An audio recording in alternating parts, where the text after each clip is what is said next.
Los computadores son máquinas que realizan tareas. Para hacerlas necesitan recibir instrucciones. Veamos un ejemplo. Imagina que yo soy una máquina y debo obedecer paso a paso las instrucciones que se me dan para hacer un huevo frito.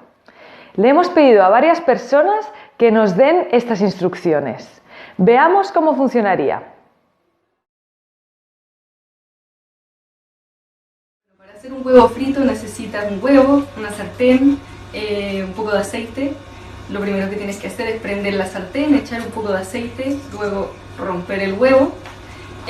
La clara del huevo va a comenzar a ponerse blanca. Cuando ya esté blanquita la clara del huevo, entonces lo sacas, le echas un poco de sal y ya está listo el huevo frito. Prendo la cocina, pongo la paila, le pongo aceite y después echo el huevo y le pongo un poquito de sal hasta cuando está listo el huevo, está blanquito, ahí apago el gas y me lo como.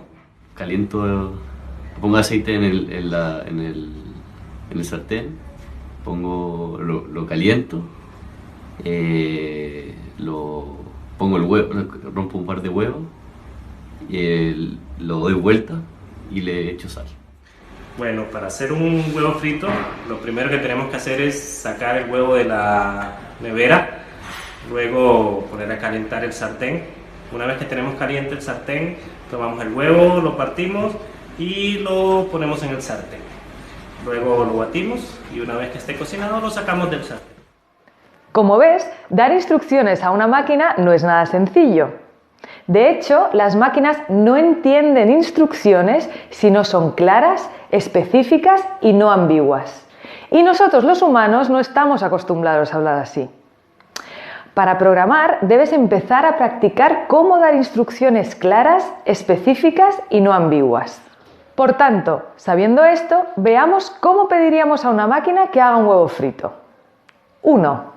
Tener a tu disposición una cocina, una paila, una espátula, un huevo, aceite y sal. 2. Prender la llama de la cocina con los fósforos. 3. Tomar la paila y colocarla sobre la hornilla prendida de la cocina. 4. Añadir aceite a la paila. 5. Tomar el huevo y colocarlo sobre la paila en un extremo. 6. Utilizar un extremo de la paila para golpear la cáscara del huevo hasta que se agriete. 5. Colocar el huevo sobre una paila y terminar de romperlo para dejar caer su contenido sin la cáscara. Botar la cáscara en la papelera. 6. Dejar cocer el huevo por 1 minuto. 7. Echar sal en el huevo. Y 8. Utilizar la espátula para sacar el huevo. Recuerda, si quieres comunicarte bien con una máquina, tus instrucciones deben ser siempre claras, específicas y sin ambigüedades. Empieza a practicar en tu casa con los tuyos. ¿Cómo le pedirías a una máquina que hiciera un huevo frito?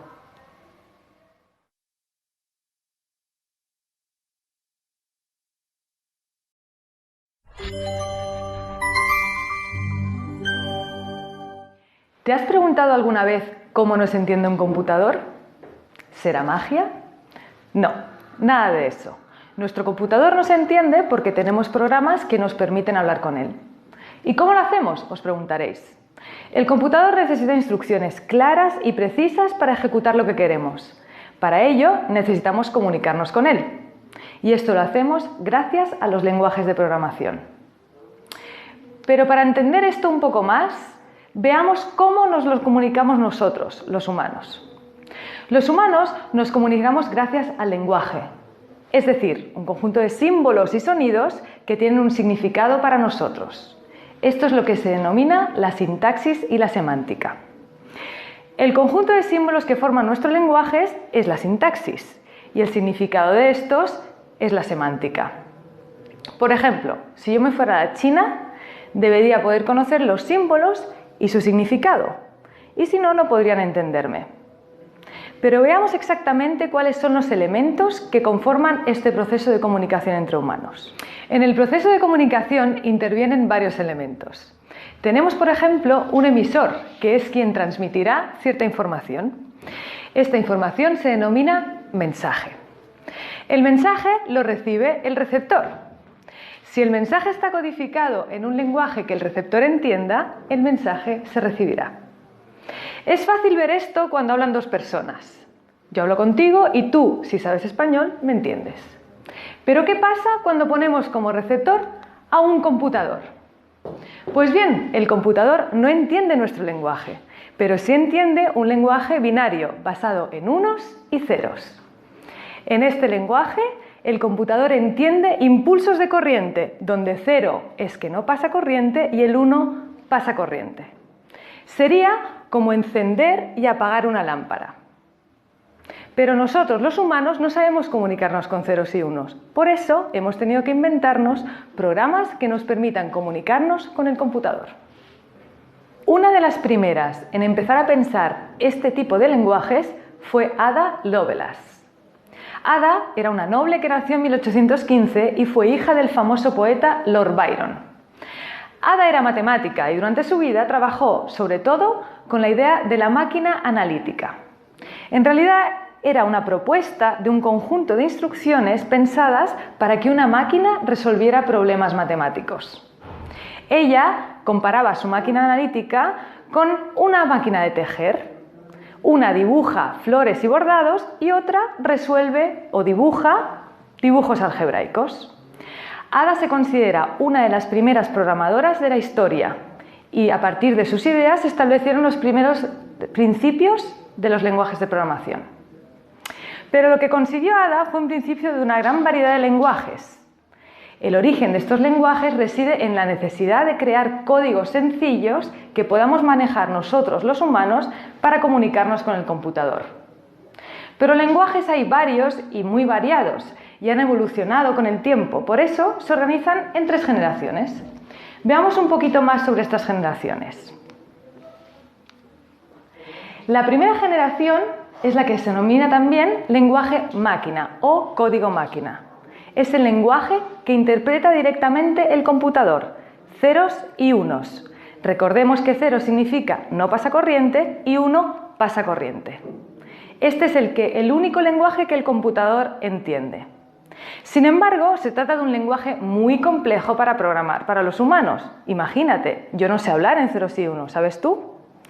Por esta razón empiezan a aparecer los lenguajes de programación de bajo nivel. El lenguaje de programación de bajo nivel es un tipo de lenguaje que es un poco más complejo que los ceros y unos, pero también son instrucciones muy atómicas. Estas instrucciones ejercen un control directo sobre el hardware o la parte física del computador, es decir, el teclado o la pantalla. Uno de los ejemplos más clásicos de este tipo de lenguajes es el ensamblador.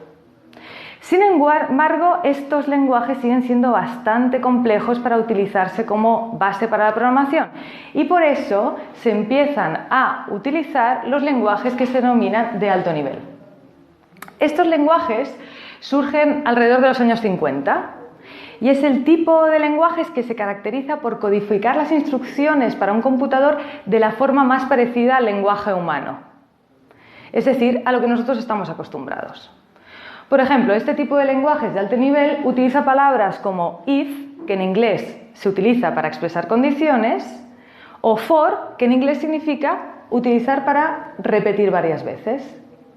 Entre los programas más famosos de alto nivel encontramos, por ejemplo, el lenguaje C, el C++ o el Java. Y aquí es donde también nos encontramos el lenguaje Python. Python, en realidad, es un lenguaje de alto nivel que nos ofrece una sintaxis muy sencilla y una semántica fácil de entender. Nos permite construir programas capaces de enviar mensajes directamente al computador que finalmente se traducen en unos y ceros. La buena noticia es que todo el lenguaje de programación sigue una estructura muy similar, con una sintaxis y una semántica parecida a Python. Y por tanto, aunque aquí conocerás Python en profundidad, esto te servirá no solo para aprender Python, sino otros muchos lenguajes de programación.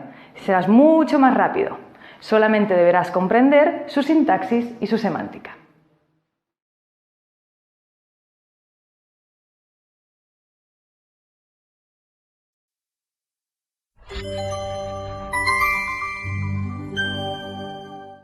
¿Conoces a los Monty Python? Estos son los Monty Python. Son un grupo de humoristas que se hicieron muy famosos durante los años 60 y 70. ¿Y por qué te los presento?, te preguntarás. Pues porque debemos el nombre del lenguaje de programación Python justo a este grupo.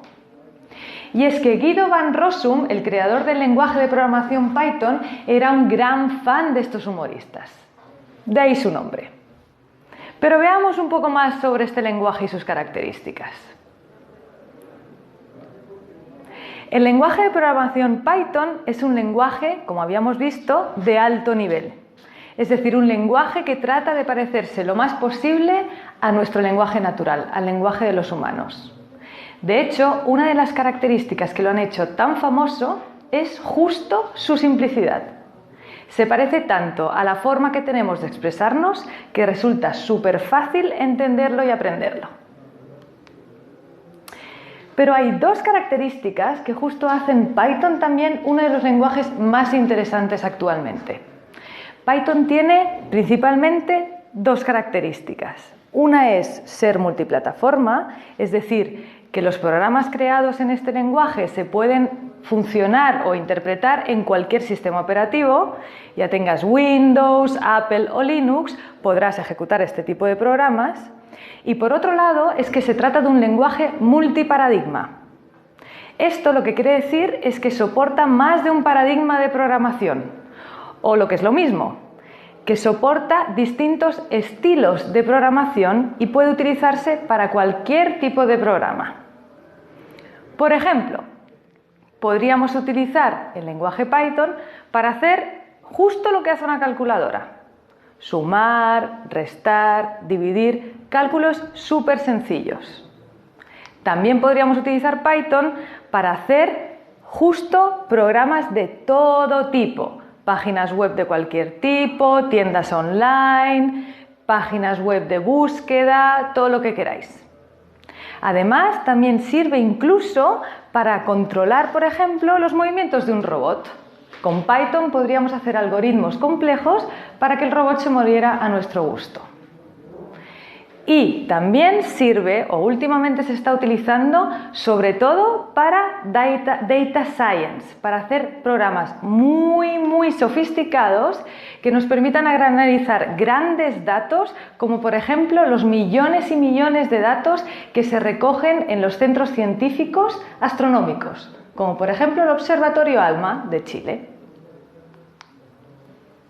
Estas dos características han hecho que Python sea uno de los programas más populares actualmente. De hecho, en el ranking de popularidad de los lenguajes de programación, Python se sitúa en segunda posición. Por todo esto, empresas como Google, Dropbox y otras así de este tipo utilizan este lenguaje de programación como base para sus programas. Y lo más importante es que Python nunca deja de crecer. Es como una planta. Cuenta con una gran comunidad de desarrolladores que innova y que crea nuevos códigos cada día. Esto hace que aparezcan nuevos códigos, nuevas librerías, nuevos programas que hacen cada vez el lenguaje más completo y más capaz de adaptarse a las necesidades del momento. Si tú ahora te conectas a python.org, puedes empezar a formar parte de esta comunidad. Te invito a hacerlo, porque ya verás que Python es sobre todo fácil, muy potente y muy poderoso.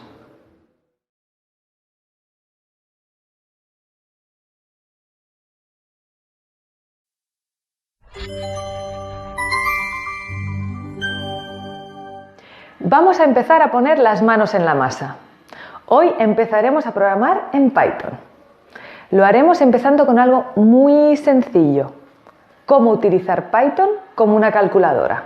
Aunque Python se puede utilizar para hacer programas muy complejos y sofisticados, también se puede usar para hacer cálculos muy sencillos. Veamos algunos ejemplos. Para empezar, vamos a abrir el entorno de trabajo PyCharm. PyCharm es un programa que te ayuda a construir tus programas en Python.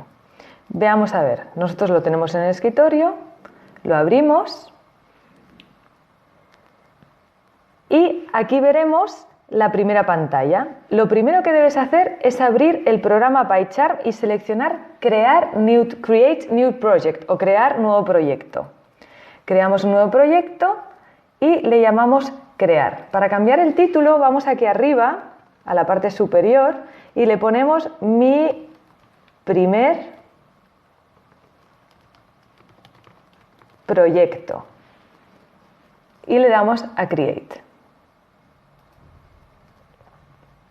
Se nos abrirá esta pantalla de aquí, que no le tenemos que hacer caso, porque en realidad son instrucciones de ayuda, etcétera, etcétera, que si queréis dar un paseo por la aplicación lo podéis hacer, pero no es necesario, y lo que podemos hacer es cerrar. Aquí vemos toda la pantalla y veremos que tenemos muchas instrucciones. Lo primero que tenemos que hacer antes de empezar a utilizar Python con todas sus funcionalidades y PyCharm con todas sus funcionalidades es empezar a utilizar esto, PyCharm, como una calculadora. Para ello lo que tenemos que hacer es abrir la consola. Lo que tenemos que hacer es, en la parte superior, en Tools, hay una parte que se llama Python Console. La abrimos y le decimos permitir acceso. No os preocupéis, esto es una alerta de seguridad que si os sale le decís que OK y ya está. Bien, empecemos en la ventanita que se abre en la parte inferior a utilizar Python como una calculadora. Empecemos, por ejemplo, con una suma muy sencilla. Vamos a sumar 2 más 2. Para saber el resultado, lo único que tenemos que hacer es apretar Enter y nos saldrá 4. Muy sencillo. Probemos ahora una suma o una cálculo aritmético un poco más complicado. Vamos a ver, por ejemplo, qué significa multiplicar 123 por 123.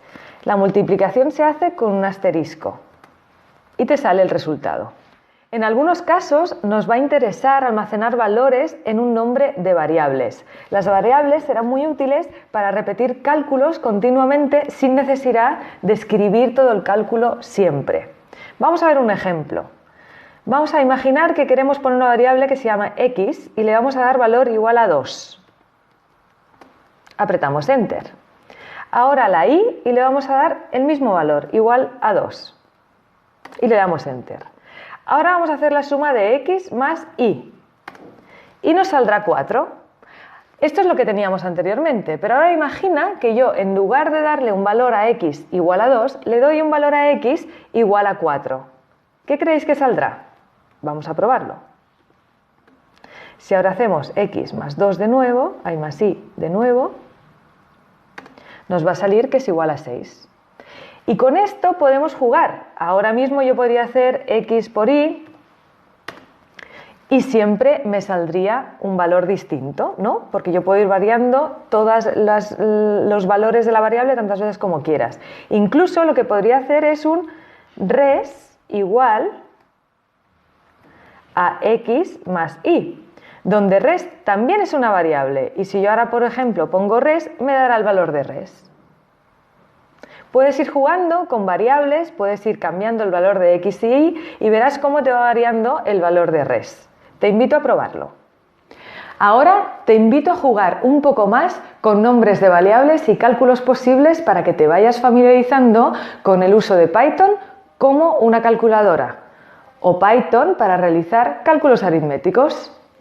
Y con esto ya sabes utilizar Python como una calculadora.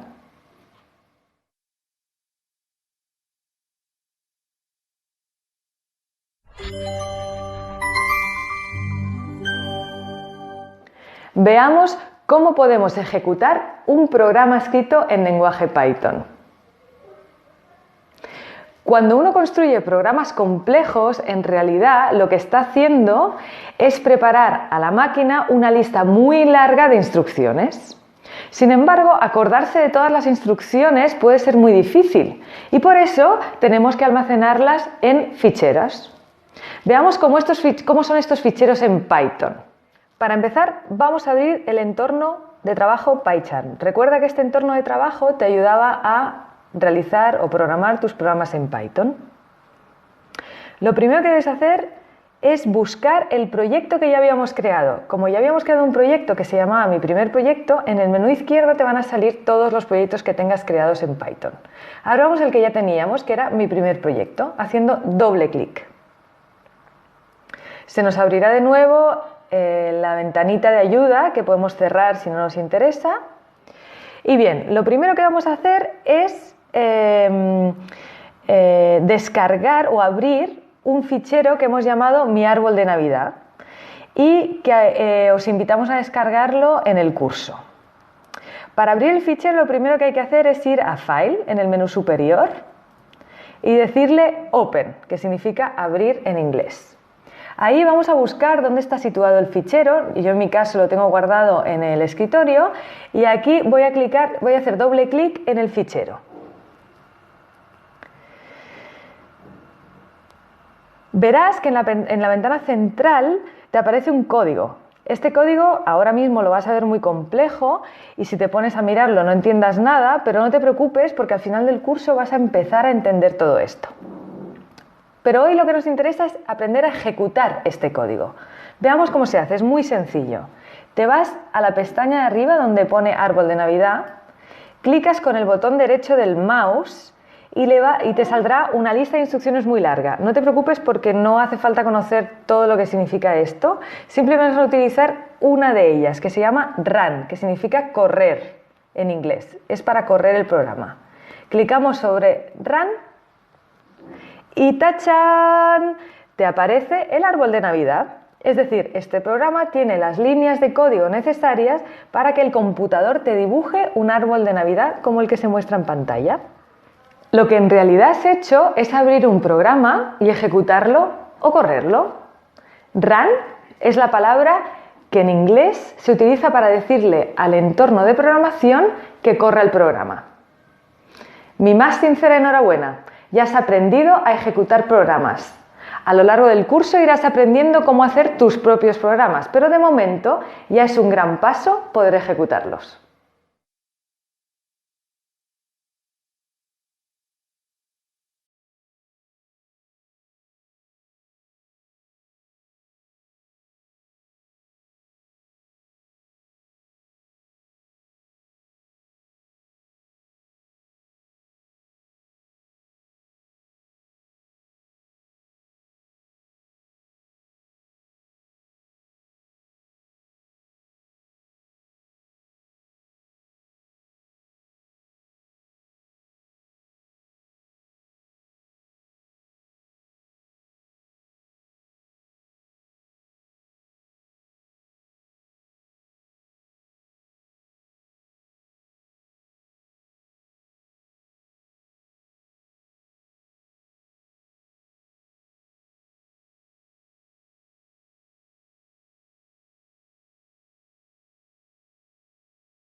Hola, en esta lección vamos a conocer los distintos conjuntos de valores que podemos ir utilizando con el lenguaje de programación Python.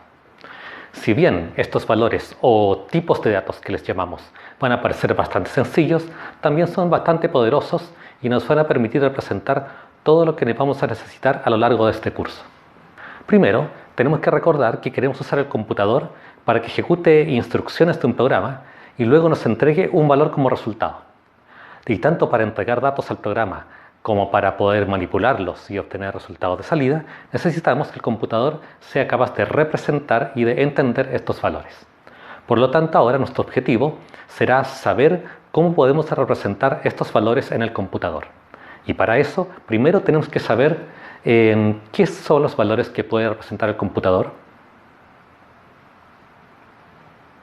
Consideremos que al nivel más básico, el computador funciona únicamente con impulsos eléctricos, que pueden representar o bien un 1 o bien un 0. Entonces vamos a tener que trabajar siempre representando unos y ceros, que es lo que entiende el computador. Por suerte no es necesariamente así. Los lenguajes de programación proveen representaciones para manejar conjuntos de valores, y a estos conjuntos de valores le vamos a llamar tipos de datos. Y ahora, ¿qué tipos de datos son los que podemos usar? Bueno, dado que los humanos utilizamos letras, utilizamos números, entonces los lenguajes de programación proveen representaciones ya básicas para representar letras y números y para trabajar y operar con ellos. Vamos a ver entonces cuáles son los tipos de datos que Python nos provee. Por el momento vamos a hablar de 4 tipos de datos básicos que también llamamos tipos primitivos. Vamos a hablar de 2 tipos de datos que usaremos para representar números que son el tipo int y el tipo float. Un tipo de datos que representa letras o texto que llamamos str, y un tipo de datos que representa valores lógicos o booleanos que llamaremos bool. Y ahora vamos a ver un poco más en detalle cómo funcionan cada uno de estos tipos. El tipo int es el primero y representa valores de números enteros, por ejemplo el 0, el 1, el 2 y un rango súper amplio de enteros positivos y negativos como los que vemos aquí. Lo vamos a usar cada vez que queramos responder preguntas en que la respuesta siempre sea un número entero. Por ejemplo, ¿en qué año estamos? ¿Cuántas personas viven en Chile? ¿Cuántos amigos tienes? Ahora, ¿cómo vamos a saber qué tipo de datos estamos usando? Vale, eso se lo podemos preguntar a Python. Si entramos al intérprete de Python y escribimos type y a continuación entre paréntesis un número entero y le damos enter, Python nos dirá que este valor pertenece a la clase int. Y esta es la manera que tiene Python de decirnos cuál es el tipo de un dato. Vemos que si ahora hacemos esto mismo con el valor, por ejemplo, menos 139, Python también nos va a decir que este es el tipo int. El siguiente tipo de datos es el tipo de datos float, y este permite representar números que tengan un punto decimal, lo que también llamamos números de punto flotante, que incluye números positivos y negativos. Lo vamos a usar cuando queramos responder preguntas en el resultado puede necesitar algunos decimales de precisión. Por ejemplo, si quiero preguntarme con qué nota apruebo este curso, cuántos kilos de tomate estoy llevando, en cuántos segundos corre por los 200 metros planos. Este tipo float va a ser la mejor aproximación que vamos a tener en el lenguaje para poder trabajar con números reales. Podemos ver que ahora, si usamos type con el número 1.25, Python nos va a decir que este pertenece a la clase float. Pero pongamos atención que desde el punto de vista del lenguaje, todo número que tenga un punto decimal también pertenece al tipo float, aun cuando aquí su valor matemático sea el que corresponde a un número entero, como en el caso de menos 3.0, que también es de tipo float. A continuación, el tipo str es el que vamos a utilizar para representar secuencias o cadenas de texto o caracteres. ¿Y qué caracteres pueden ser? Bueno, pueden ser espacios en blanco, números, letras, símbolos matemáticos de puntuación, como se ve en estos ejemplos. Lo vamos a usar cuando queramos representar cualquier tipo de texto. Por ejemplo, como respuesta a las preguntas ¿cómo te llamas? ¿Qué estás haciendo? ¿Cuál es tu número telefónico? Si ponemos atención, vamos a notar que todos estos textos que están escritos aquí empiezan y terminan ya sea o con comillas simple algunos o con comillas doble otros. Estos símbolos no son parte del string, pero sí nos sirven para delimitar y decirle a Python dónde comienza y dónde termina el string. Por ejemplo, aquí el string hola mundo, que es de tipo str, empieza con la letra H y termina con la letra O. Pongamos atención también a este ejemplo. Habíamos visto que 4 es un número entero, ¿verdad? Sí, es un número entero. Pero si ahora lo escribimos entre comillas, ya no es un número entero, sino que representa un string que contiene el carácter 4, que no tiene valor numérico y es del tipo str. Hay que tener cuidado con este tipo de casos.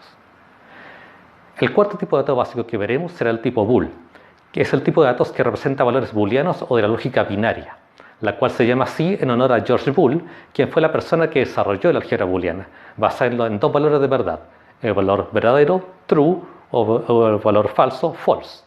Vamos a usarlo cuando queramos responder a una pregunta donde la respuesta pueda resumirse en un sí o un no. ¿Somos amigos? ¿Estás en casa? ¿Este video dura menos de 5 minutos?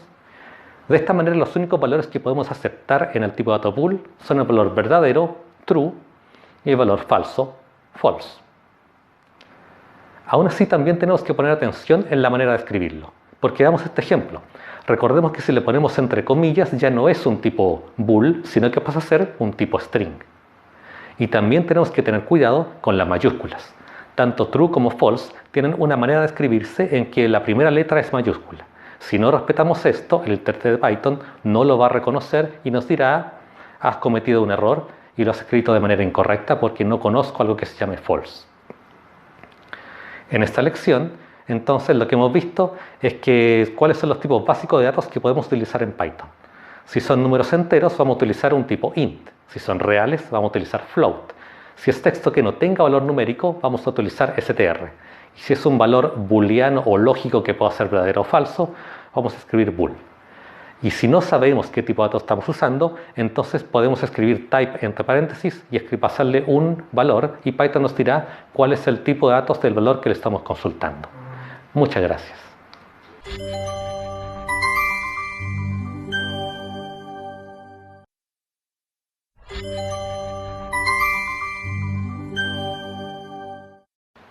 Hola, en esta lección vamos a ver cómo podemos obtener valores nuevos manipulando los que ya tenemos usando operadores y expresiones en el lenguaje de programación. Veamos cómo hacerlo. Una vez que sabemos cómo representar valores mediante tipos de datos apropiados, tenemos que decir al computador qué hacer con esos valores. Nuestro objetivo entonces va a ser cómo efectuar operaciones con los datos. Y para esto necesitamos saber decirle al computador qué queremos hacer, qué operaciones queremos realizar. Por ejemplo, cómo conseguir que si ingresamos el entero 5 y el entero 7, el computador nos responde aquí con el entero 12. Para eso vamos a utilizar símbolos, que llamamos operadores. Y en este ejemplo podríamos utilizar el símbolo más, que también representa un operador. Teniendo el operador más y los datos enteros 5 y 7, podemos ahora expresar el cálculo, que aquí no sabíamos cuál era, y escribir la expresión 5 más 7, que el computador puede evaluar a 12. Entonces podemos construir lo que llamamos expresiones utilizando datos y operadores. Y cada expresión puede ser evaluada por el intérprete de Python para obtener un nuevo valor. Veamos primero cómo podemos operar sobre los tipos numéricos, int y float. Aquí tenemos los operadores aritméticos habituales que nos permiten efectuar las operaciones aritméticas comunes, como suma, resta, multiplicación, división, y siempre con los resultados que esperamos en cada caso. Además de ellos, hay operaciones como la negación, que se le aplica a un número para obtener su inverso aditivo. Tenemos la operación de exponenciación, que utiliza el primer número como base y el segundo como exponente. También tenemos la operación de división entera, que efectúa una división, pero entrega solamente la parte entera del cociente e ignora el resto. Y la operación módulo, que entrega el resto de la división del primer número por el segundo número. Pero también podemos escribir operaciones o expresiones que sean bastante complejas. Por ejemplo, si escribimos esta expresión que se ve bastante larga y temible, ¿cómo lo evalúa Python? Si escribimos esto, Python nos dirá que el resultado naturalmente es 1, pero hay que entender bien por qué ocurre esto. Cuando tenemos más de un operador en una misma expresión, esta se evalúa siempre de acuerdo a la precedencia de los operadores, la prioridad que tienen. Y cuando tenemos operadores con la misma precedencia, estos se evalúan de acuerdo a su regla de asociatividad. Y ahora, ¿cuáles son estas reglas tanto de precedencia como asociatividad? Si hacemos un poco de memoria, estas reglas las conocemos desde nuestros cursos escolares de matemática. Si utilizamos los operadores de agrupación o que conocemos típicamente como paréntesis, le podemos dar prioridad a ciertas expresiones que se evalúan siempre en primer lugar y siempre de adentro hacia afuera. Dentro de ellas, las operaciones se evalúan de acuerdo al orden que está indicado en la siguiente tabla. Primero, las operaciones de exponenciación que tienen asociatividad de izquierda a derecha. Aquí sí vemos que si escribimos 2 elevado a 3 elevado a 2, primero se evalúa 3 elevado a 2, que es 9, y luego 2 elevado a 3, que es 512. Tenemos también las expresiones unarias, que se aplican a solamente un entero y se aplican antes que las operaciones de división y de multiplicación. En tercer lugar, las operaciones de multiplicación y de división, que se evalúan también con la asociatividad de izquierda a derecha. Y finalmente, la menor prioridad la tienen las operaciones de suma y resta, también con asociatividad de izquierda a derecha, como podemos ver en el ejemplo de aquí abajo. Otro tipo importante de operador son los operadores de comparación. Y aquí tenemos el menor igual, el mayor igual, el distinto y el operador de igualdad. Estos operadores se aplican siempre a valores numéricos y entregan como resultado siempre un valor de tipo bool. Esto significa que entrega un valor que puede ser verdadero, true, o falso, false. Tenemos también los operadores de tipo lógicos, que se aplican a uno o a dos valores de tipo bool y entregan otro valor de tipo bool. Estos son la negación, que invierte el resultado de un valor lógico, la conjunción lógica AND, que entrega true solamente cuando ambos valores son verdaderos, y el operador de disyunción lógica OR, que entrega true cuando al menos uno de los valores es verdadero. Y con tantos operadores, ahora vamos a poder mezclar en una misma expresión operaciones aritméticas, comparaciones y operaciones lógicas. Podemos escribir expresiones como esta. ¿Cómo sabemos cómo evaluarla? Ahora tenemos que actualizar nuestra tabla de precedencias de la siguiente manera.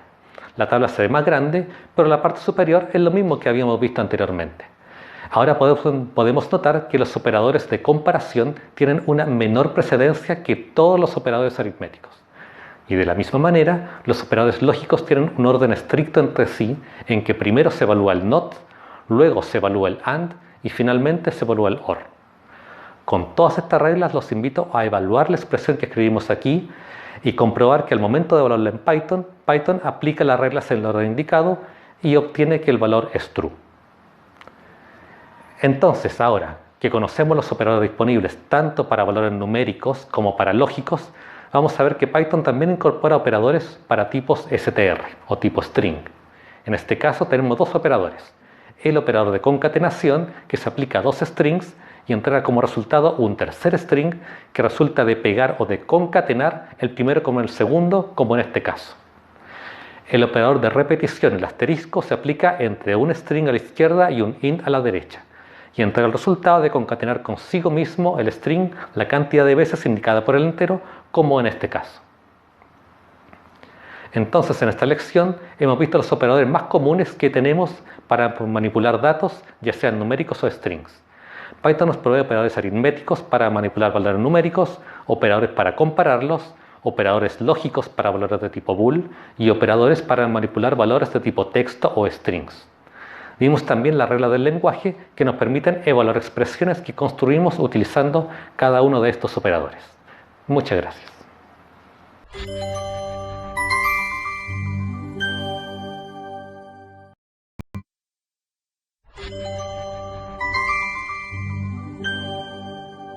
Hola y bienvenidos. En esta lección vamos a ver algunos cuidados que debemos tener al operar con tipos de datos que son distintos entre sí y vamos a ver cómo podemos solucionar algunos de estos problemas. Hasta ahora lo que sabemos es cómo calcular expresiones entre enteros, expresiones entre floats, entre valores lógicos y entre strings. Y también sabemos por qué se están obteniendo cada uno de estos valores. Más aún, también sabemos que podemos utilizar type para saber a qué tipo de datos pertenece el resultado de cada una de estas expresiones. En cada caso, type primero calcula el valor de la expresión entre paréntesis y luego nos indica el tipo de dato al que pertenece ese valor. Pero ahora, ¿qué pasa si intentamos operar con valores que pertenecen a tipos de datos distintos? En general, con los tipos numéricos, al parecer no hay problemas. Aquí si multiplicamos un entero y un float, obtenemos un float. Si dividimos un entero por un float, también obtenemos un float. Pero tal vez queremos escribir un string que incluya el resultado de un cálculo. De acuerdo a las reglas de precedencia, esta expresión de aquí debería calcular 3 más 12, que es 15, y luego escribir el texto son las 15. Pero en lugar de eso, obtenemos un error que dice type error, no puedo convertir un entero a un string implícitamente. ¿Qué está pasando aquí? Eso es lo que vamos a intentar entender ahora. Revisemos los casos numéricos. Cuando operamos entre int y float, Python convierte internamente el int a un float. Este cambio es fácil porque todos los enteros pueden ser representados por un float. Por lo tanto, lo que se está ejecutando en el fondo es 3.0 multiplicado por 5.37, que es una operación entre floats. Lo mismo pasa con 8 dividido 1.5, que también internamente se convierte a una operación entre dos floats. Pero en este último caso estamos efectuando una operación entre un string y un entero. Y como el primer operando es un string, Python intenta hacer una concatenación y no una suma. Pero el segundo operando no es un string, es un entero. Y ahí es que Python no sabe bien qué hacer, pues no conoce una manera automática de convertir un entero a un string. Pero la buena noticia es que tenemos una solución. Podemos decirle explícitamente a Python, mira, quiero que utilices este valor que está aquí como un string. Y para eso escribimos str. Y entre paréntesis el valor que queremos utilizar como string, y Python nos devuelve otra versión del mismo valor, pero ya no es un entero, sino que es un string. Si no me creen que es un string, podemos recurrir a type. Y PyType nos confirma que sí. El resultado de str, entre paréntesis 15, es un string. Pero ahora podemos entonces tomar la expresión que nos causaba problemas y en lugar de escribir 3 más 12, agregamos str a la expresión. De esta manera, escribimos str de 3 más 12.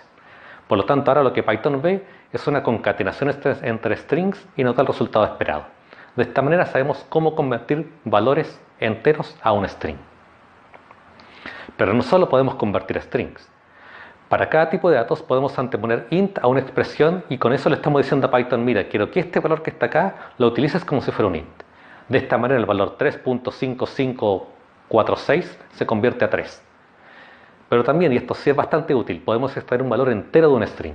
Si agregamos int a un string que tenga solamente el carácter 3, Python nos entrega el valor entero 3, que lo podemos usar para operar con cualquier otro entero. Pero para que esto funcione, el string debe tener solamente los caracteres que representan el entero. Si agregamos texto que no corresponde a un entero, Python nos dirá, mira, en verdad no sé cómo sacar un entero a partir de este string. Lo mismo podemos hacer para obtener valores de tipo float. Si lo aplicamos a un entero, bueno, obtenemos la versión float de este entero.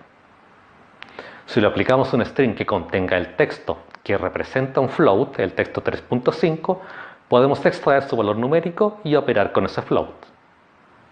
Pero al igual que con los int, si intentamos hacerlo con un string que tenga un poco más que la representación del número, en este caso si le agregamos una s al float, obtendremos un error indicando que Python no sabe cómo hacer la conversión a float porque le pasamos algo que tenía algo más que solamente el número. También podemos hacer conversiones a bool. En este caso la regla, aunque parezca un tanto extraña, es bastante simple. Si le entregamos un número 0 o un string vacío, lo convierte a false, como en los dos primeros casos. Bool de 0 es false, bool de un string vacío es false. Pero cualquier otro valor que escribamos lo va a convertir siempre a true, aunque sea el número 0, aunque sea el float 15.5, o un string que diga true, o un string que diga false, o un string que diga 0, independientemente de lo que haya, si hay algo es true. Finalmente, lo que nos motivó a hacer todas estas conversiones es cómo pasar de un tipo numérico a un tipo string. Podemos convertir cualquier valor numérico a un string escribiendo algo dentro de str. Podemos hacerlo también con números o con expresiones que calculan un valor numérico, como en este segundo ejemplo. Y también podemos hacer lo mismo con valores lógicos, como en esta expresión que calcula un valor lógico y lo imprime como un string que dice simplemente true. Entonces, en esta lección hemos visto que para poder operar con los valores necesitamos que estos pertenezcan al mismo tipo de datos. Y si no lo son, podemos hacer una conversión de tipos. Y cuando Python no sabe cómo hacer esta conversión automáticamente, podemos ayudarlo y decirle que queremos obtener un valor del tipo que queramos agregando int, float, bool o str. Muchas gracias y nos vemos en una siguiente lección.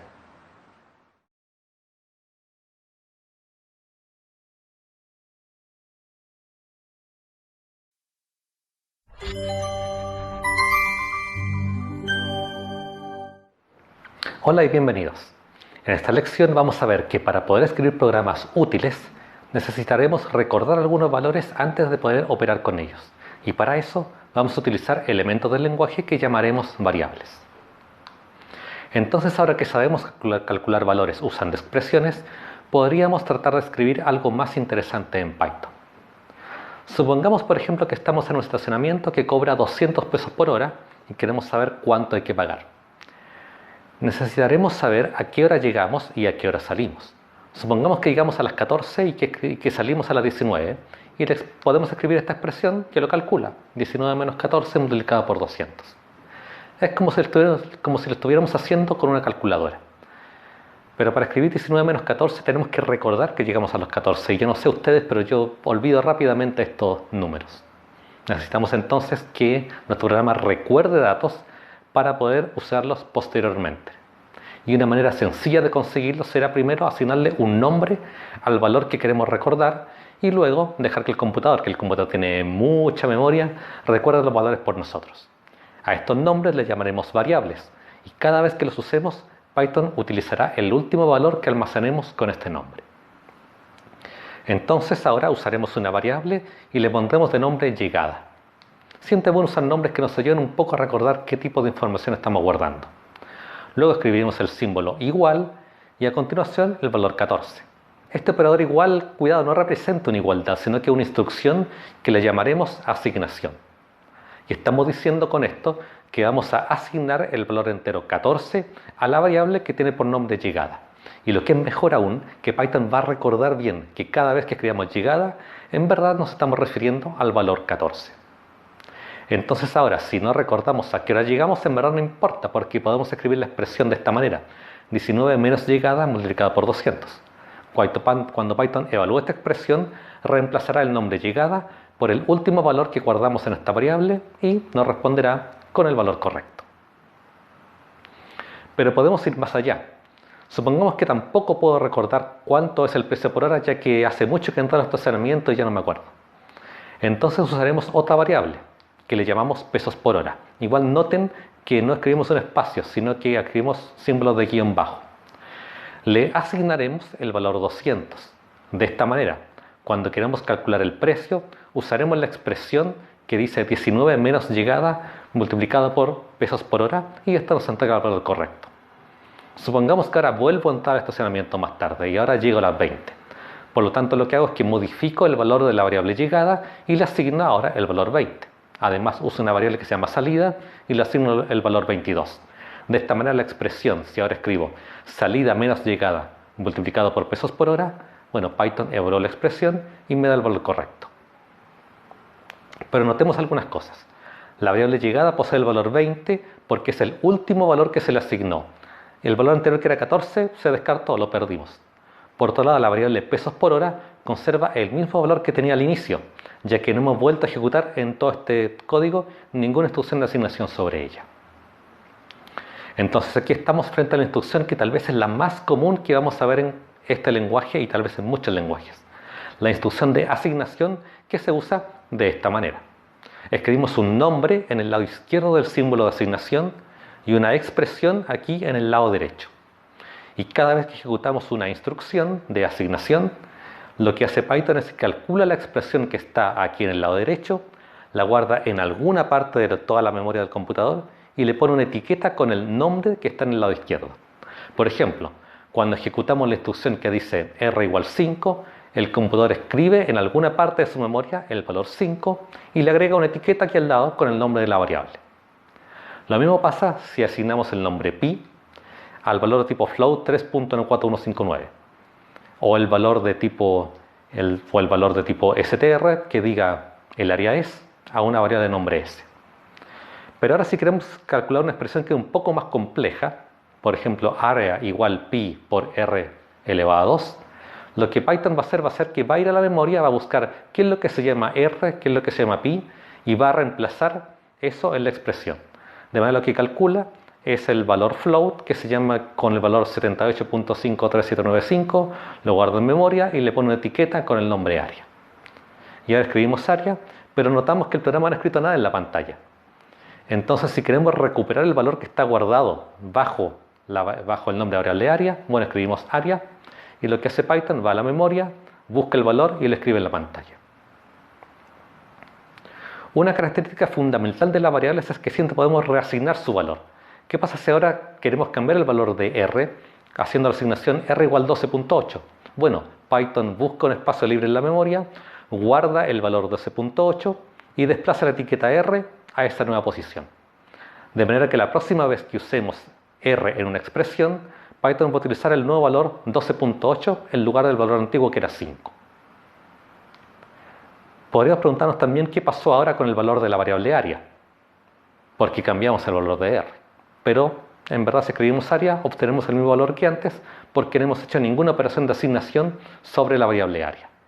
Entonces cada vez que tengamos un poco de confusión sobre qué valor se está calculando, podemos utilizar un dibujo como este, y háganlo, para poder ver y entender qué está pasando en la memoria del computador. Y ahora, una advertencia. Tal cual nosotros no podemos recordar algo que nunca ha ocurrido, Python tampoco puede recordar algo que nunca le hemos asignado un valor. Si por ejemplo calculamos ahora área igual pi por radio elevado a 2, pero radio nunca lo hemos escrito, nunca hemos asignado un valor a la variable radio. Aquí yo ocurrió que me equivoqué y escribí radio en lugar de r. Entonces Python va a buscar en memoria algo que se llame radio, no lo va a encontrar y nos va a entregar un error diciendo que radio es algo que no está definido. Ahora que sabemos que podemos asignar nombres, valores a nombres de variables, tenemos que tener cuidado porque no cualquier nombre puede ser usado. Hay algunas reglas que hay que seguir, pero las reglas no son muy complicadas. En general la regla dice que todo nombre de variable debe empezar o bien con una letra o con un símbolo de guión bajo. Y luego de ello podemos seguir con letras, con números o con otros símbolos de guión bajo. Por ejemplo, todos estos nombres son nombres de variable válidos. Pero si escribimos algo de este estilo, son todos estos nombres que tienen símbolos especiales, empiezan con un número o tienen un espacio, no son válidos. También es importante que los nombres de variables con mayúsculas o minúsculas son distintos. De esta manera todas estas variaciones de Vivaldi, si bien son nombres válidos, cada uno representa una variable distinta. Cada lenguaje de programación incluye ciertas variables, ciertos nombres que están reservados, que no podemos utilizar como nombres de variables y Python no es ninguna excepción. Esta lista aquí de 30 y algo palabras son palabras reservadas que nunca pueden ser usadas como nombre de variables. Si lo intentan, van a obtener un error. Así que si querían ponerle uno de estos nombres, bueno, es mejor echar a andar la imaginación e ir pensando en algún otro nombre. Y si encuentra que esta lista es muy larga, que no me la voy a poder memorizar, bueno, no importa. Nos vamos a encontrar con alguno de estos nombres y vamos a aprender que no es necesario usarlos en ninguna parte de nuestro programa porque tienen un significado especial. Entonces, en esta lección hemos visto cómo utilizar variables para recordar valores que posteriormente podemos usarlos en otras expresiones. Para eso utilizamos el símbolo igual para efectuar instrucciones de asignación de valores a nombres de variables.